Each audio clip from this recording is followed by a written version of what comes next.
예수님께서 이 지상에 오셔서 말씀을 선포하시는 주제는 딱 한 가지입니다. 하나님의 나라입니다. 주님께서 갈릴리에서 선포하실 때 하나님 나라가 가까웠다, 회개하고 복음을 믿으라 하시고, 예수님이 가르친 모든 가르침과 비유가 다 하나님 나라에 관한 것입니다. 그래서 비유를 말씀하실 때도 하나님 나라는 마치 이와 같다, 꼭 그렇게 말씀하시고 비유를 해주셨습니다. 하나님의 나라가 무엇인지를 크게 평생을 우리 주님은 가르치셨는데, 이 하나님 나라가 깨닫고 실천하기가 쉽지 않기 때문에 그렇습니다. 구약 성경의 모든 주제도 하나님의 나라에 쏠려 있습니다. 예수님께서 이 하나님의 나라를 이 땅에 실현하시려고 십자가를 지셨는데, 그 예수님께서 세우신 몸된 교회는 바로 베드로의 고백 위에 세워진 교회입니다. 그래서 베드로가 우리 주님께 고백할 때에 주는 그리스도시요 살아계신 하나님의 아들이십니다 하고 고백했을 때, 바요나에 네가 복이 있도다 하면서 예수님께서 그를 칭찬하시고, 이 믿음 위에 이 교회 몸된 교회를 세우리라 주님께서 그렇게 말씀했습니다. 그러므로 이 지상에 출현한 우리 기독교 교회는 예수님이 친히 세우신 주의 몸된 교회입니다. 이 교회의 기초돌과 이 교회의 기초는 주님의 십자가 사랑 위에 세워진 교회입니다. 이 교회의 유일한 목적은, 또 최종적인 목적은 하나님의 나라를 이 땅에 이루는 데 있습니다. 그 위에 다른 목적도 우리 교회의 목적이 될 수가 없습니다. 불교나 이슬람교나 어떤 기타의 종교가 어떠한 목적으로 세워진지는 몰라도 우리 기독교의 목적은 매우 분명하게 하나님의 나라를 이 땅에 세우는 데 있습니다. 하나님의 나라는 무엇입니까? 나라라는 것은 영어로 킹덤입니다. 히브리어로는 마물레케트이고, 그것을 제대로 옮기자면 왕국입니다. 왕국. 왕이 다스리는 나라, 제국주의와 왕국의 시대에 살았기 때문에 이 언어가 형성이 되었습니다. 요사이에는 민주주의 국가, 공화국이라 왕국이 있는 나라는 몇 나라가 없지요. 그러나 이 국가라는 개념으로 더 일반화시켜서 표현을 할 수가 있습니다. 국가라는 마물레케트, 왕국이라는 단어는 창세기 10장 10절에 처음으로 나옵니다. 이스라엘이라는 왕국을 세워서 다윗을 왕으로 세우고, 그리고 세상의 어떤 왕국과도 구별되는 하나님의 나라를 세우려고 시도했던 것이 다윗 왕국 이스라엘입니다. 그 이전에는 애굽 왕국에서부터 노예살이를 하는 종들, 노예들을 이끌어내어서 광야에서 시내산에서 왕국을 세웠는데, 그는 모세를 통하여 세운 왕국인데, 그 왕국의 지도자는 곧 여호와 하나님이셨습니다. 여호와 하나님께서 친히 임금으로 등극하시고 그의 백성을 설정하셨는데, 그것이 바로 이스라엘 백성입니다. 그러므로 오늘의 모든 교회는 이스라엘이요 하나님의 백성이요, 모든 교회 나라의 주인 되시는 분은 바로 하나님이십니다. 하나님이 우리의 통치자요, 우리의 지도자요, 우리의 영도자시며, 하나님을 믿는 우리는 그의 백성이요 그의 택하신 자녀들입니다. 그래서 주의 몸된 교회가 이 땅에 세워진 목적은 바로 이 땅에 하나님 나라를 건설하고, 하나님의 통치가 이 온 피조물, 온 세계에 편만하게 이루어지도록 일하는 데 있습니다. 그러므로 교회가 이 땅에 세워진 것은 하나님의 사역을 하는 하나님의 창조 동력자로서 이 땅에 부름받았다고 정리해서 말할 수가 있습니다. 출애굽기 19장이 바로 그 말씀을 전해줍니다. 너희는 이 땅에 하나님의 택함을 받은 보배다 이렇게 표현합니다. 보물이다 세 번역에. 그리고 너희들은 이 땅에서 일하는 제사장으로 부름받은 제사장의 나라다 이렇게 표현을 합니다. 베드로서에 보면은 너희는 왕같은 제사장이요 너희는 택정함을 입은 자들이요. 우리 성도들을 보고 베드로 사도는 그렇게 표현을 했습니다. 왕같은 제사장의 나라는 무엇입니까? 이 세상을 하나님의 정권을 받아 다스리는 권력이 교회에 주어져 있다 그 말씀입니다. 너희가 땅에서 매면 하늘에서도 매일 것이요 땅에서도 풀면은 하늘에서도 풀린다 그렇게 말씀했습니다.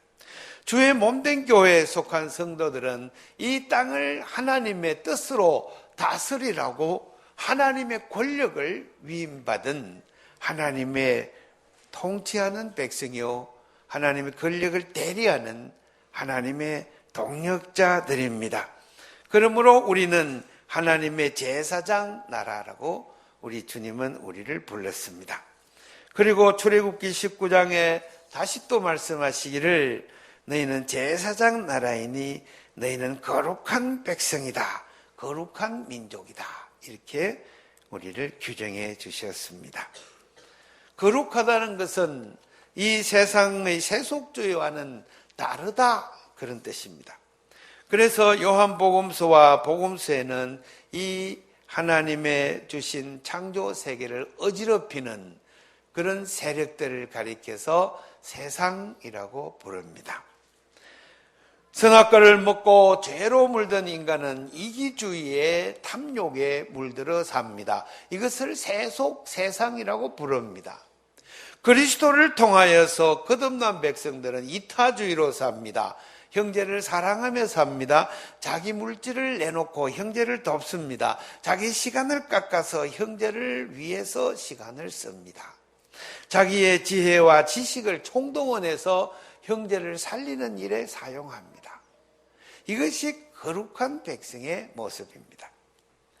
그러므로 모든 삶을 예수님을 따라서 형제를 위해서 살려고 애쓰는 사람, 이 사람이 곧 거룩한 백성이요 하나님의 왕같은 제사장이요 즉 왕같은 제사장이란 다스리는 제사장이라는 뜻입니다. 그래서 이 세상의 악한 권력자들을 다 물리치고 우리 교회의 성도들이 곧 하나님의 주권을 행사하는 임금이요 우리 형제들이 바로 세상의 통치를 하는 통치자요 하늘나라의 공무원이요 하늘나라의 주권자들인 줄로 믿으시기를 바랍니다. 그래서 우리는 거룩한 백성입니다. 교회에서는 성령과 물로 거듭난 자들만이 이런 일을 할 수 있다고 말씀했습니다. 성도 가운데 초신자들이 있습니다. 이제 믿기 시작한 사람들. 그것은 이 영적인 실력을 아직 갖추지를 못했습니다. 그러므로 부단히 예배를 드리면서 또 말씀으로 자기의 영성을 가꾸어 나가면서 날마다 회개하면서 자기 속에 있는 세속주의, 이기주의, 탐욕을 계속 물리치면서 그리고 마침내 내 속에 있는 폭력적인 모든 악한 영들을 다 몰아내고 내 속에서부터 평화를 일구는 사람, 내 속에서부터 생명이 넘치는 사람으로 자신을 바꾸어 나가야 합니다. 그래서 성도들의 성장은 날마다 주의 몸된 교회, 하늘나라의 사관학교에서 우리 주님의 말씀으로 훈련을 거듭하여서 거룩한 백성으로 점점 거듭해 나가게 됩니다. 이것을 성화라고 부릅니다. 세상에는 날마다 눈만 뜨면은 정말로 무서운 소식들이 날아옵니다. 우리나라에 40년 동안에 경제를 일구어 나가던 한진해운이라는 큰 회사가 이제 문을 닫았습니다. 회사가 문을 닫으니 거기 수천 명의 직원들이 다 해고가 되었습니다. 졸지에 실직자가 되어 그 가정은 참으로 어려움에 처하게 되었습니다. 이것이 왜 이렇게 되었는지는 여기서 따지려는 것이 아닙니다. 이 세상은 이와 같이 무서운 경쟁의 소용돌이에 휩쓸려 있다 그것입니다. 불가피합니다. 경영을 잘못하고 또 공금을 뒤로 빼돌리고 정직하게 운영하지 않으면 이와 같이 망하게 됩니다. 삼성이라는 거대한 재벌 기업이 있는데 우리나라의 대표 브랜드입니다. 부회장이 구속이 됐습니다. 경영권을 승계하는 시도로 권력 유착의 혐의로 구속이 되었습니다. 그렇게 많은 돈을 가진 사람들이 행복하게 살지 못하는 것을 우리는 눈으로 봅니다. 그의 가정이 어둡습니다. 평화가 깨어졌습니다. 그의 누나가 자살을 했습니다. 아버지가 트라우마로 중풍으로 누워서 식물인간이 된 지가 벌써 오래되었습니다. 평화가 없습니다. 그의 조상으로 따져 들어가자면 또 아주 아름답지 못한 그런 과거의 역사를 지니고 있습니다. 십계명에 이야기합니다. 하나님의 말씀 따라 정직하고 정의롭고 그리고 하나님의 뜻을 실행하지 않는 자들은, 우상을 숭배하는 자들은, 물질을 숭배하는 자들은, 이기주의에 빠져 살던 자들은 성경에 뭐라고 써놨습니까? 십계명에 자여손 3, 4대까지 이르러서 그 벌을 받아야 된다고 써놨습니다.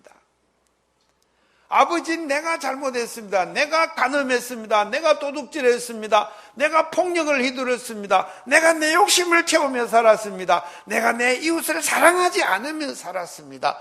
그러나 그 벌은 자여손 3, 4대까지 갚아야 된다 그랬습니다.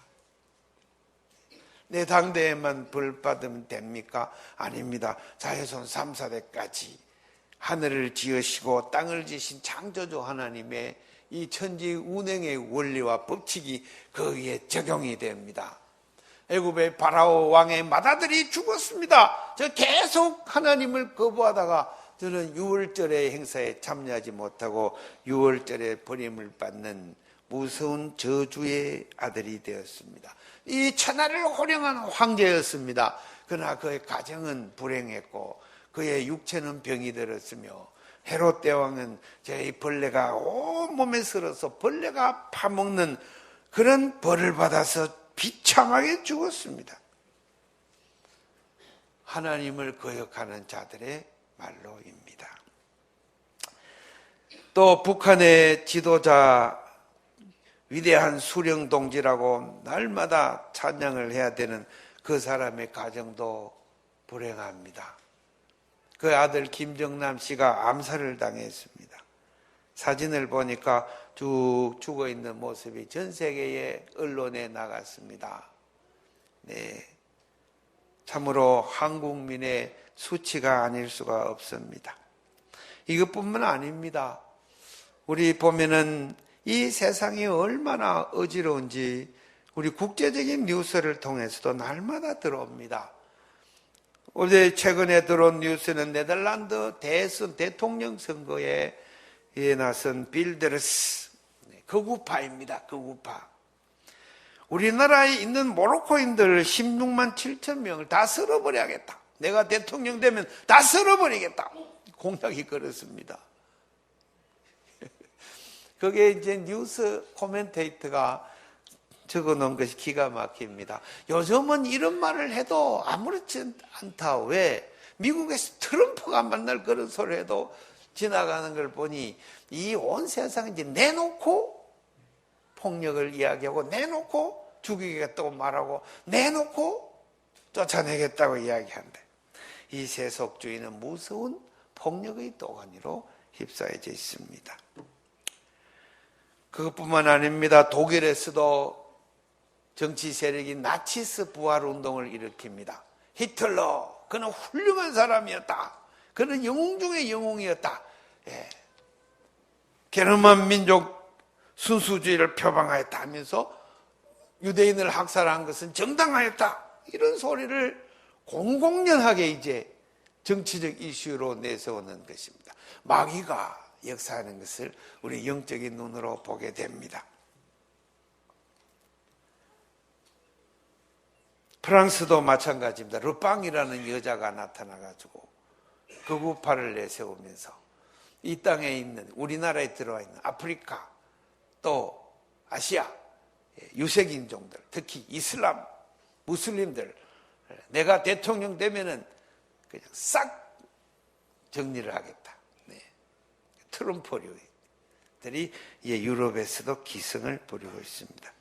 최근에 중도 좌파 마크롱이라는 분이 나서서 계속 토론을 제의하고 공격 비난을 해서 비판을 함으로써 이제 지지도가 2위로, 르빵이 2위로 떨어지고 이제 마크롱이 이제 1위로 올라섰다고 하는 보도를 보면서 약간은 안심이 됩니다.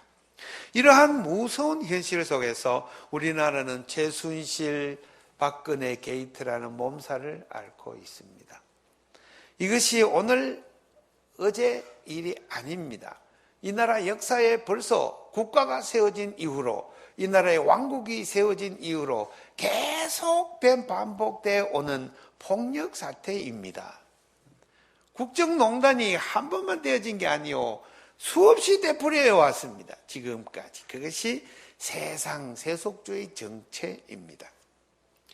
이 속에서 하나님이 이룩하시려는 목적은 주의 몸된 교회를 세워서 아름다운 공동체를 만들고 사랑으로 서로 하나 되는 공동체, 위로하는 공동체, 섬기는 권력, 사랑하는 힘, 이 하늘로부터 성령님이 주시는 생명의 힘을 받아 사는 사람들, 이 공동체를 이 땅에 세워서 이 세속 국가, 세속 왕국, 인간이 다스리는 나라와는 다른 모습으로 보여주어라 하는 것이 교회의 목적입니다.